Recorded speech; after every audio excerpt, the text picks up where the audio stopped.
इससे पहले हम लोगों ने भारतीय इतिहास के स्रोतों का सर्वेक्षण, पुरापाषाण काल, मध्यपाषाण काल, नवपाषाण काल, हड़प्पा सभ्यता, इन सब के बारे में हम लोगों ने पढ़ा है। यदि आपने इससे पहले वाली वीडियोस नहीं देखी है तो इस वीडियो के डिस्क्रिप्शन में आपको उनका लिंक मिल जाएगा, आप उन वीडियो को भी देख सकते हैं। इस वीडियो के अंदर हम लोग आर्यों के बारे में पढ़ेंगे कि जब वेदों की रचना हुई थी उस दौरान आर्यों का सामाजिक, आर्थिक, धार्मिक, राजनीतिक जीवन कैसा था। तो ये देखिए, बीए फर्स्ट ईयर की हिस्ट्री के अंदर ये टॉपिक है। यदि आप लोगों के सब्जेक्ट में हिस्ट्री है या आप लोगों को ये टॉपिक सिलेबस में है तो आप लोग इसको पढ़ सकते हैं। तो सबसे पहले हम लोग ये देखते हैं कि क्वेश्चन किस तरह से पूछा जाता है। तो हमसे वैदिक काल में लोगों की सामाजिक स्थिति पूछी जा सकती है या सामाजिक और राजनीतिक जीवन पूछा जा सकता है, धार्मिक, आर्थिक जीवन। यह ऋग्वैदिक काल में राजनीतिक तथा सामाजिक जीवन का उल्लेख कीजिए। वैदिक साहित्य में प्रतिबिंबित आर्यों के जीवन की मुख्य विशेषता लिखिए। ऋग्वैदिक काल में लोगों की सामाजिक और राजनीतिक गतिविधियों का वर्णन करिए या किस प्रकार की थी। तो देखिए, इस वीडियो के अंदर हम लोग long answer type question discuss करेंगे। बीए के अंदर 20 मार्क्स का ये क्वेश्चन आता है, तो हम लोग इस क्वेश्चन को डिटेल के अंदर डिस्कस करेंगे। यदि ये वीडियो आप लोग पहली बार देख रहे हैं तो हमारे चैनल को सब्सक्राइब कर लीजिए, इससे आपको हमारी आने वाली वीडियोस की नोटिफिकेशन मिलती रहेगी। तो चलिए वीडियो शुरू करते हैं। देखिए, जो वैदिक काल है, देखिए वैदिक काल भारतीय आर्यों के उस युग को कहा जाता है जिस समय वेदों की रचना हुई थी। ऋग्वेद जो है वो आर्य जाति का सबसे प्राचीन ग्रंथ है। ये भारत का ही नहीं है, पूरी दुनिया का सबसे प्राचीन ग्रंथ इसको माना जाता है। तो वैदिक काल हम उस काल को बोलते हैं जिस काल में वेदों की रचना हुई थी। वेद आप सभी को पता होगा, 4 वेद हैं। ऋग्वेद है, यजुर्वेद, सामवेद, अथर्ववेद। तो ऋग्वेद के अंदर हमें आर्यों के सामाजिक, आर्थिक, राजनीतिक जीवन के बारे में जानकारी मिलती है। आर्यों का शेष वैदिक साहित्य जो है इसके बाद का है। किसके बाद का? ऋग्वेद के बाद का। अतः ऋग्वेद से हमें आर्यों के सामाजिक, आर्थिक, राजनीतिक, धार्मिक जीवन की जानकारी प्राप्त होती है। वहीं जो बाकी का वैदिक साहित्य है उससे हमें उत्तर वैदिक कालीन आर्यों के जीवन के जो पहलू हैं उनमें क्या क्या परिवर्तन आए इसका ज्ञान हमें मिलता है। अतः हम वैदिक साहित्य में प्रतिबिंबित ऋग्वैदिक और उत्तर वैदिक आर्यों के जीवन की विशेषताओं का वर्णन इस प्रकार से कर सकते हैं। तो देखिए, इस क्वेश्चन को यहाँ पर तो इसके अंदर जो है वो मिक्स किया गया है, पर मैं ये टॉपिक आपको 2 वीडियो के अंदर कराऊंगा। इस वीडियो के अंदर हम लोग केवल वैदिक के बारे में पढ़ेंगे, उत्तर वैदिक के बारे में हम लोग सेपरेट वीडियो लेकर आएंगे। तो यहाँ पर आप लोगों को एक लाइन लिख लेनी है कि ऋग्वैदिक काल में जो आर्यों का जीवन है उसकी विशेषता का वर्णन इस प्रकार से है। आप लोगों को ये इस तरह से हेडिंग डाल लेनी है। तो देखिए, सबसे पहले हम लोग बात करते हैं सामाजिक जीवन की। आप लोगों को हेडिंग डाल लेनी है सामाजिक जीवन। तो आर्यों का समाज कैसा था, कैसी उनकी लाइफस्टाइल थी, इसके बारे में हम लोग यहाँ पर डिस्कस करेंगे। जो आर्य थे वो बहुत ज़्यादा मेहनती, धर्म परायण थे, सादा जीवन जीते थे वे, और जो मेहमान होते थे उनकी बहुत ज़्यादा इज्जत करते थे, उनकी सत्कार की भावना उनके अंदर थी। डॉक्टर BN पुरी लिखते हैं कि जीवन की सादगी और विचारों की श्रेष्ठता जो है वो आर्यों के सामाजिक जीवन का सार था। अब हम लोग बात करते हैं परिवार, फैमिली की। तो आर्यों के टाइम पर जब ऋग्वैदिक समाज था उस टाइम पर समाज की जो सबसे छोटी इकाई थी वो थी परिवार। और उस टाइम पर जो परिवार होते थे वो पितृसत्तात्मक होते थे, मतलब पिता की उनमें ज़्यादा वैल्यू होती थी। घर में जो सबसे बड़ी उम्र का व्यक्ति है वो उस टाइम पर मुखिया उसको माना जाता था। उसको गृहपति, कुलाप या कुलपति कहा जाता था। घर के जितने भी मेंबर होते थे उसकी आज्ञा का पालन करते थे और उसकी पत्नी का भी घर में बड़ा सम्मान होता था। मतलब घर में जो बुजुर्ग है वो घर का मुखिया होता था। और मेहमानों का या अतिथियों का उस टाइम पर बड़ा आदर और सत्कार किया जाता था। इसके बाद देखिए आर्यों में एक विवाह की प्रथा थी। मतलब एक व्यक्ति एक विवाह करता था। स्त्री पुरुष इनको अपना जीवन साथी चुनने की पूरी आज़ादी होती थी। जात पात का कोई बंधन नहीं होता था। विधवा विवाह के हमें कोई भी प्रमाण नहीं मिले हैं ऋग्वेद के अंदर। बाल विवाह उस टाइम पर नहीं होता था। दहेज प्रथा जरूर थी। यदि वर या वधू में कोई कमी है या कोई दोष है तो उस टाइम पर एक पक्ष दूसरे पक्ष को दहेज जरूर देता था। सती प्रथा और पर्दा प्रथा इनका कोई रिवाज नहीं था। विवाह के अवसर पर पुरोहित वर और वधू दोनों को आशीर्वाद देता था। इसके बाद देखिए बात करते हैं भोजन और वस्त्र की। तो आर्यों का भोजन किस तरह का होता था, किस तरह के वस्त्र वे पहनते थे। तो इनका भोजन सादा और पौष्टिक था। खाने में वे दूध, दही, मक्खन इनका सेवन करते थे। इसके अलावा वे गेहूँ, चावल, जौ, चना, मक्का, दालें, सब्जियाँ, फल इनको भोजन के रूप में खाते थे। सोमरस के बड़े शौकीन होते थे आर्य। मदिरा से घृणा करते थे। सोमरस देवी देवता को भी भेंट चढ़ाया जाता था। ये तो हो गया इनका खान पान। अब हम बात करते हैं इनके वस्त्रों की। तो सीधे साधे वस्त्र वे पहनते थे।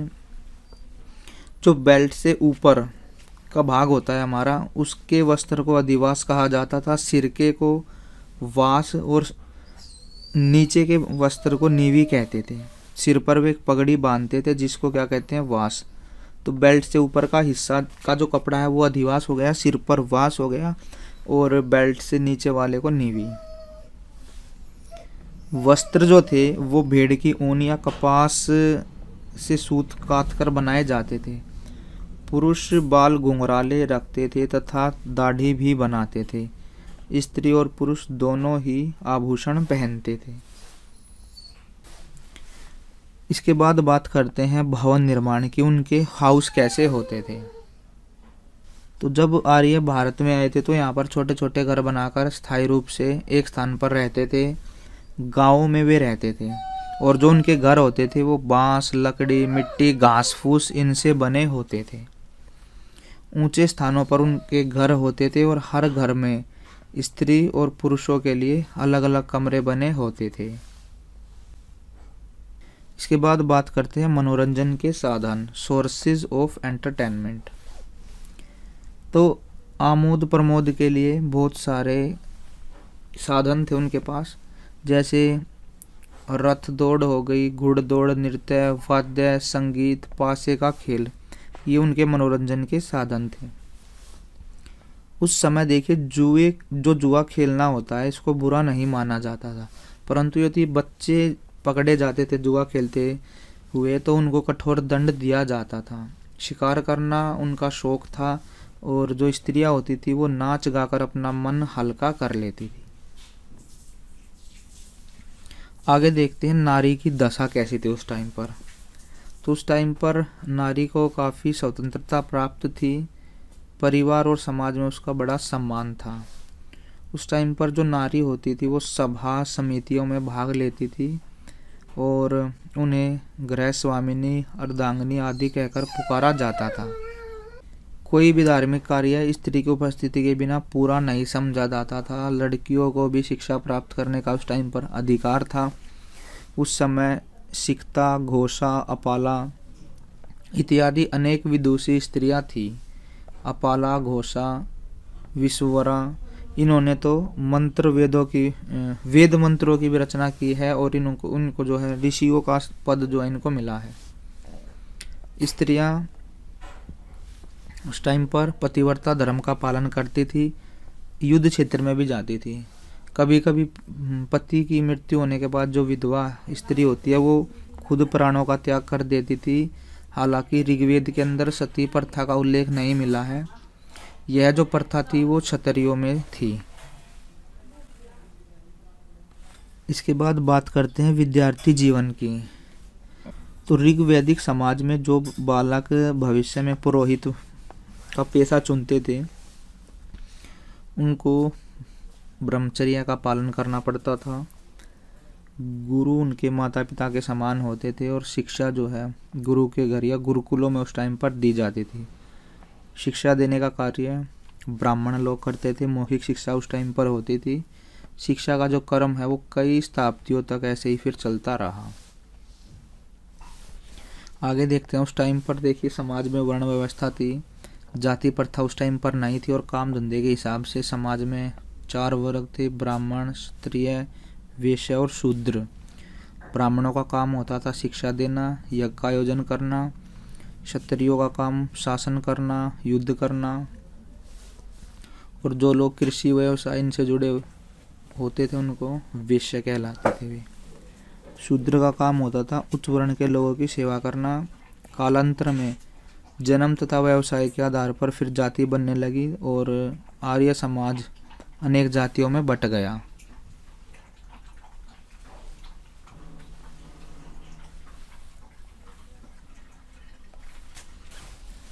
इसके बाद देखिए नैतिकता की भावना।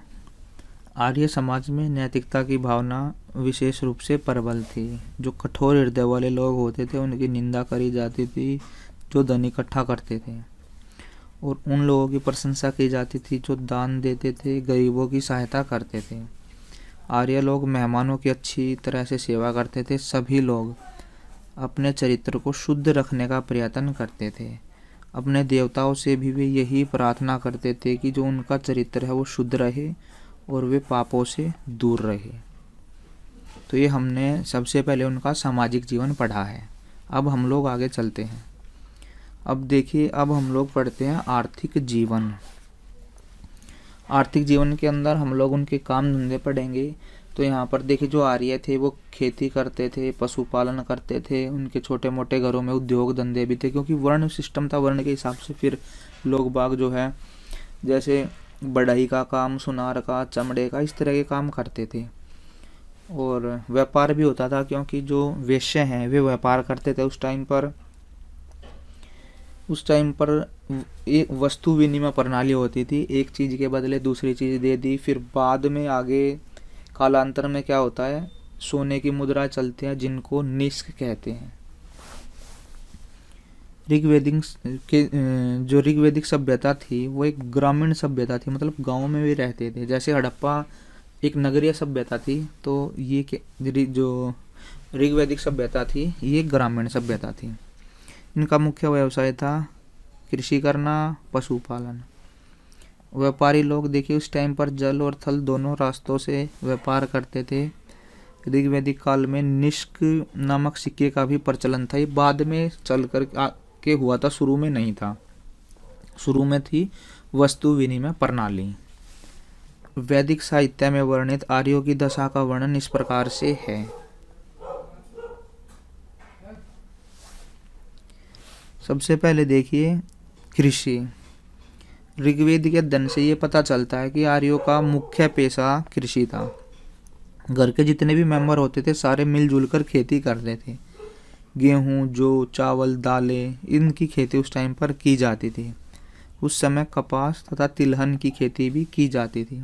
कुओं और नहरों से खेती करी जाती थी। ज़्यादातर खेती वर्षा पर निर्भर रहती थी और भूमि को जोतने के लिए बैलों, हलों इनका प्रयोग किया जाता था। खेतों में खाद भी डाला जाता था। ऋग्वैदिक काल में जो भूमि के मालिक होते थे वे निजी स्वामित्व होते थे, मतलब खुद की भूमि होती थी लोगों की। देखिए आज के समय में गांवों में जैसे ग्राम पंचायत की भूमि होती है जिस पर ग्राम पंचायत का अधिकार होता है, या पूरे गांव की वो सरकारी ज़मीन होती है। उस टाइम पर भी ऐसा होता था। तो सारे गांव की जो भूमि होती थी उसको बोलते थे खिल्य भूमि, और इस पर पूरे गांव के पशु जो है चराए जाते थे। इसके बाद बात करते हैं अगला, इनका जो व्यवसाय है वो है पशुपालन। दूसरा मुख्य व्यवसाय इनका पशुपालन था। गायें, बैल, भेड़, बकरी ये पशु पालते थे। उस टाइम पर देखिए आर्यों के जीवन में गाय का विशेष महत्व था। जिसके पास जितने ज़्यादा पशु होते थे उसको उतना ही अमीर समझा जाता था। और ज़्यादातर इनमें आर्यों में जो लड़ाइयाँ होती थी वो गाय के लिए होती थी। पुरोहित को भी दान के रूप में गाय देते थे। फिर बाद में क्या हुआ, आगे चल कर के कालांतर में गाय की पूजा होने लगी। इसको कामधेनु नाम दिया गया। और जो व्यक्ति गायों को पालते थे या रक्षा करते थे उनको गोपाल कहा जाने लगा। इसके अलावा घोड़ा, कुत्ता, गधा, ऊंट ये भी आर्यों के पालतू पशु थे। इसके बाद देखते हैं उद्योग धंधे, मतलब क्या काम धंधे उस टाइम पर होते थे। ऋग्वेद काल में आर्यों के विभिन्न प्रकार के उद्योग धंधों में आर्य लगे हुए थे, जिनमें जैसे जुलाहे, सूती कपड़े हो गए, ऊनी रेशमी कपड़े, इनका काम करते थे। स्त्रियां कपड़ों पर कशीदाकारी का काम करती थी। उस समय कपड़ों को रंगा भी जाता था। जो बढ़ई होते थे, फर्नीचर, रथ, लकड़ी के हल बनाते थे। लुहार कृषि उपकरण, सैनिकों के लिए अस्त्र शस्त्र बनाते थे। सुनार आभूषण, चमार चमड़े का उपयोगी सामान तथा कुम्हार मिट्टी के बर्तन बनाते थे। आर्यों ने चिकित्सा के क्षेत्र में भी काफ़ी प्रगति कर ली थी। ऋग्वेद में व्यावसायिक संघों के संगठन का भी वर्णन मिलता है। इसके बाद देखिए व्यापार। पूर्व वैदिक काल में देशी तथा विदेशी दोनों प्रकार का व्यापार काफ़ी उन्नत था। उन दिनों जो व्यापार होता था वो वस्तु विनिमय प्रणाली के द्वारा होता था। एक वस्तु के बदले दूसरी वस्तु ली और दी जाती थी। फिर बाद में गायों के द्वारा मूल्य निर्धारण होने लगा। कालांतर में फिर निष्क नामक सोने के मुद्रा चली। गेहूँ, जौ, धान, कपड़ा, खाले, इन चीज़ों का व्यापार उस टाइम पर होता था। वेश्य, साहूकार तथा महाजन लोग ब्याज पर पैसों का लेन देन भी उस टाइम पर करते थे। तो यहाँ पर हमने इस आर्यों का सामाजिक जीवन और आर्थिक जीवन पढ़ा है। अब हम लोग आगे चलते हैं। अब हम लोग पढ़ते हैं धार्मिक जीवन के बारे में। वैदिक साहित्य से हमें ये पता चलता है कि आर्यों का जो धर्म है वो बड़ा सरल तथा सुसंस्कृत था।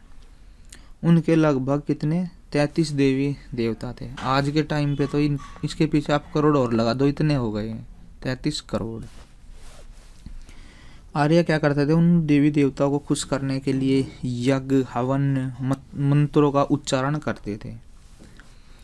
और आर्य जो है इन सब से ऊपर, इन देवी देवताओं से ऊपर भी ईश्वर की सत्ता को ये मानते थे।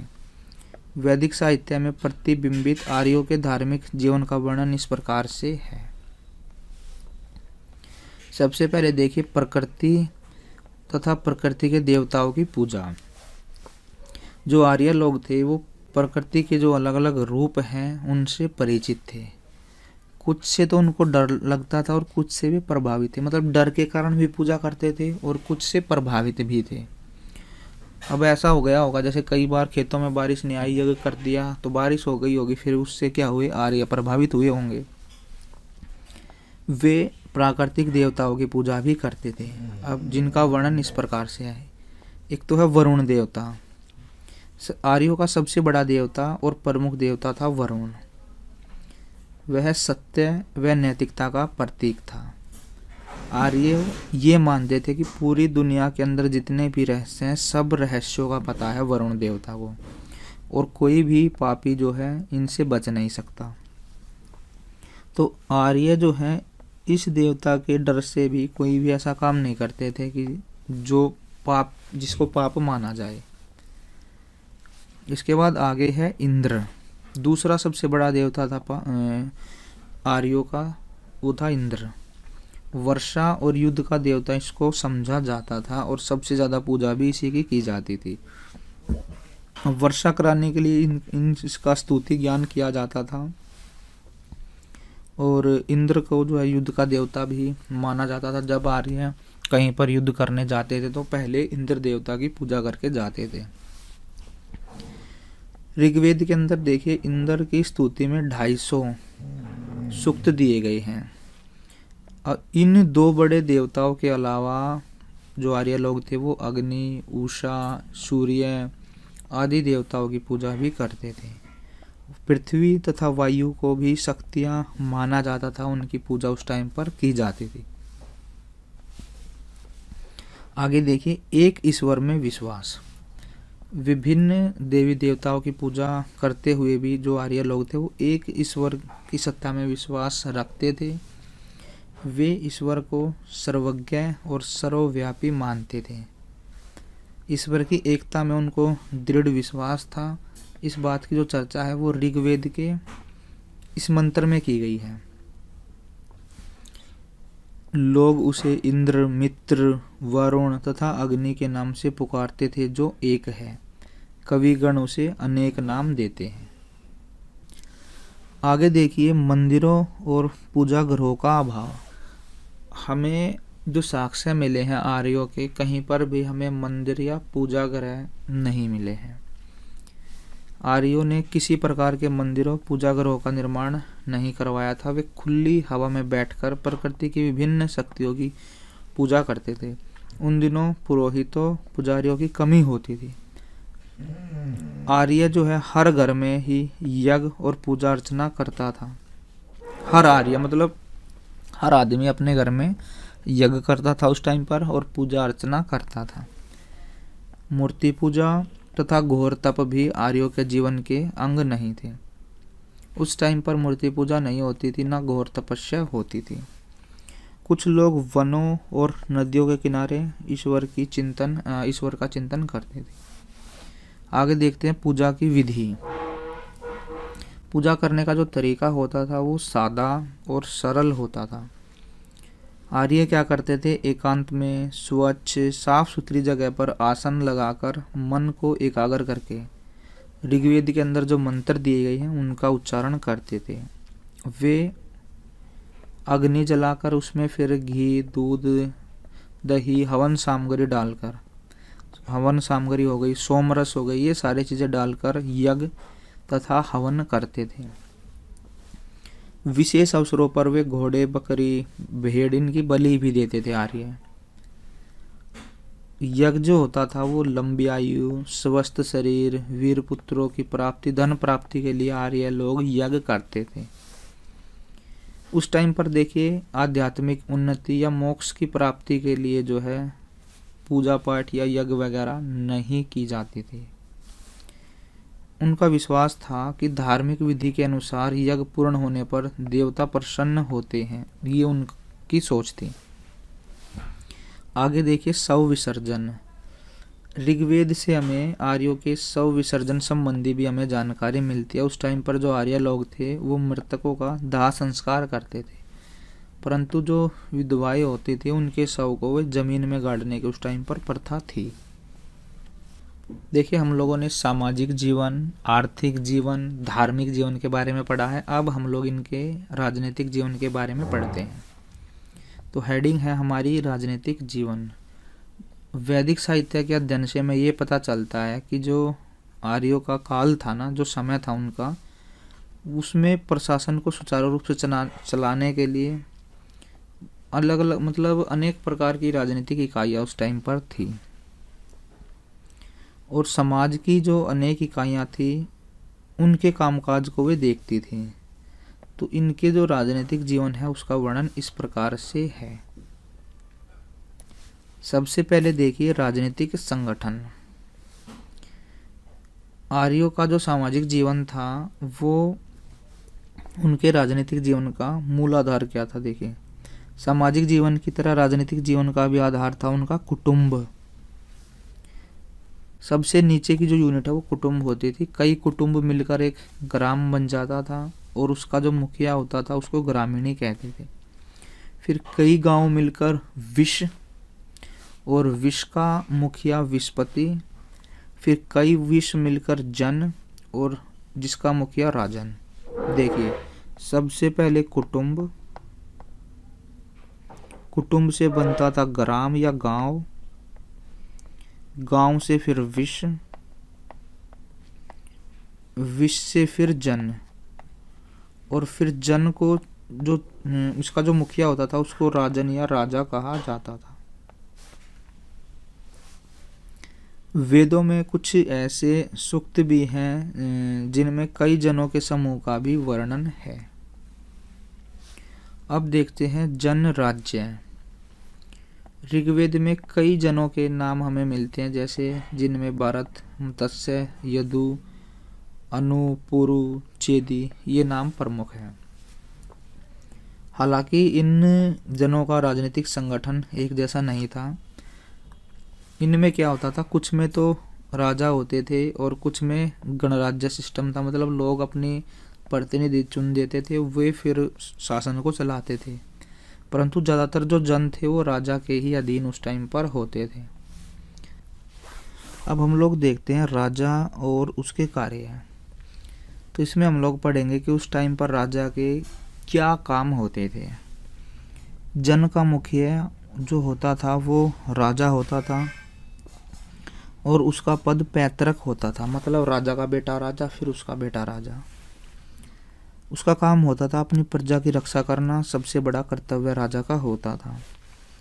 और राजा की सेवाओं के बदले लोग उनकी आज्ञाओं का पालन करते थे और राजा का सबसे बड़ा न्यायाधीश वही होता था। राजा राज्य में शांति बनाए रखता था और यज्ञों आदि का अनुष्ठान करता था। अपनी प्रजा की नैतिक तथा भौतिक उन्नति के लिए खुद को ही जिम्मेदार वो समझता था। राज्य में होने वाले जितने भी अपराध होते थे उसके लिए राजा खुद जिम्मेदार होता था। अतः प्रजा की दशा जानने के लिए उसने अनेक गुप्तचर नियुक्त करता था। मतलब उस टाइम पर गुप्तचर होते थे जो राज्य में क्या चल रहा है उसकी सूचना राजा को देते थे। फिर देखिए राज्य अधिकारी। तो राजा की मदद के लिए उस टाइम पर अधिकारी भी होते थे, जिनमें पुरोहित, सेनापति, ग्रामीणी ये प्रमुख थे। राजा के बाद पुरोहित का सबसे ऊंचा स्थान होता था। राजा का सलाहकार, धर्मगुरु इसको माना जाता था। फिर सेनापति ये दूसरा अधिकारी होता था, दूसरी रैंक का, और सेना का प्रधान ये होता था। ग्रामीणी गांव का मुखिया होता था और ग्राम प्रशासन की देखभाल करता था। आगे देखते हैं सभा तथा समिति। सभा तथा समिति राज्य की दो महत्वपूर्ण संस्थाएं थी।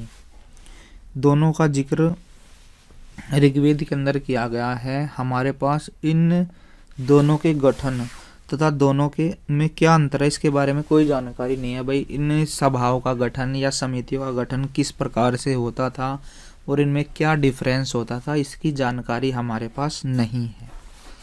संभवतः समिति जो है वो जनसाधारण की संस्था थी जिसका मुख्य काम राजनीतिक था, जबकि सभा ये कुलीन वर्ग की संस्था थी जिसका कार्य प्रशासनिक निर्णय लेना था। ये दोनों संस्थाएं राजा की निरंकुशता पर नियंत्रण रखती थी। इस संस्थाओं में राजनीतिक मामलों पर स्वतंत्रता पूर्वक विचार विमर्श होता था। कई बार वाद विवाद उग्र रूप धारण कर लेता था, तो हर सदस्य जो है अपनी बात को दूसरे से मनवाने की इच्छा करता था। इसमें जो फैसले होते थे वो सर्वसम्मति से लिए जाते थे, मतलब मेजोरिटी से लिए जाते थे। इसके बाद देखिए स्थानीय स्वशासन, लोकल एडमिनिस्ट्रेशन कैसा था उस टाइम पर। ऋग्वैदिक काल के जो राजनीतिक जीवन है उसकी एक अन्य विशेषता थी स्थानीय शासन। गांव का सबसे बड़ा अधिकारी ग्रामीणी होता था और उसका काम गांव में शांति बनाए रखना और युद्ध के अवसर पर लोगों का नेतृत्व करना था। राजा स्थानीय मामलों में बहुत कम हस्तक्षेप करता था। इसी प्रकार विषपति को विष का प्रबंधन करने की पूर्ण स्वतंत्रता थी। छोटे स्तर पर देखिए सेनापति होता था, युद्ध के समय राजा की सहायता करता था। फिर हम लोग देखते हैं युद्ध के तरीके या युद्ध की क्या विधि उस टाइम पर अपनाई जाती थी। ऋग्वेद के अध्ययन से हमें आर्यों की युद्ध नीति और युद्ध विधि दोनों का ही ज्ञान होता था। देखिए समाज के अंदर जितने लोग होते थे, हर लोग जो हैं सभी लोग युद्ध में उस टाइम पर हिस्सा लेते थे। जो जनसाधारण होते थे वो पैदल चलते थे या पैदल युद्ध करते थे। राजा और जो कुलीन वर्ग होते थे, उनके जो योद्धा थे वो राजा के योद्धा या कुलीन वर्ग के योद्धा वो रथ में बैठकर युद्ध करते थे। युद्ध में देखिए धनुष बाण, भाला, तलवार, बर्छा, कुल्हाड़ी, इन हथियारों का यूज किया जाता था।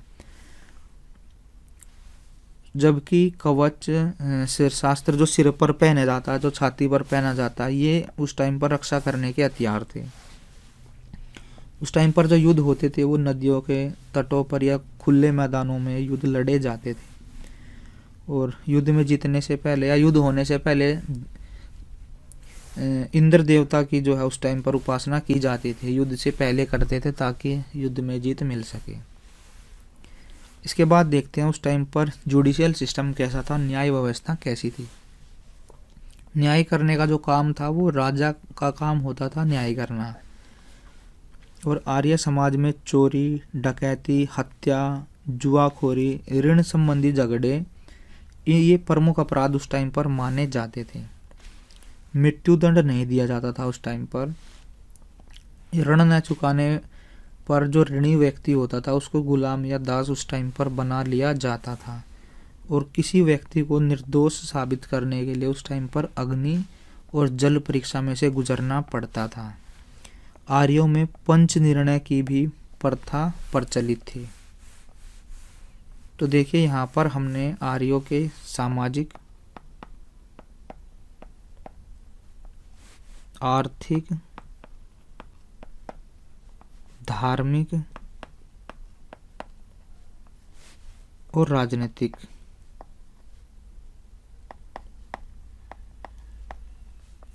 इन सभी जीवन के बारे में हम लोगों ने पढ़ा है।